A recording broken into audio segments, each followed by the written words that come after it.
Mji wa Kibara ndio makao makuu ya jimbo la Mwibara. Mji wa Kibara ndio makao makuu ya halmashauri ya wilaya ya Bunda. Hakuna taa hata moja. Lini serikali itatufungia taa kwenye mji wa Kibara? Mheshimiwa Waziri. Asante Mheshimiwa Spika. Mheshimiwa Spika, ili naomba nijibu tu kwa niaba kwa kweli ya waziri kwamba makao makuu ya halmashauri hawezi kukosa taa za mjini. Naomba tu nimwelekeze meneja kwamba katika taa ambazo zitakwenda mkoa wa Mara, mji wa Mwibara uwe ni kipaumbele kwa sababu ni makao makuu ya halmashauri, na hizo taa ziweze kuwekwa katika sehemu kubwa ya mji wa Mwibara. Asante Mheshimiwa Spika. Mheshimiwa Feruzi.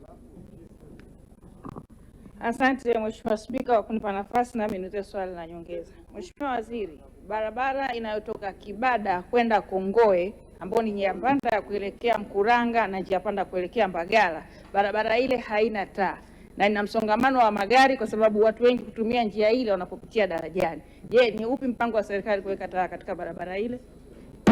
Mheshimiwa Waziri.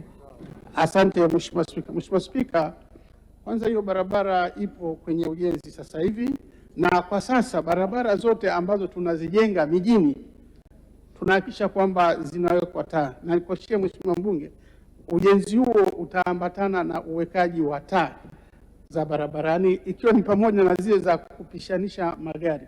Asante Mheshimiwa Spika. Mheshimiwa, maswali yamekwisha na muda wetu umekwisha.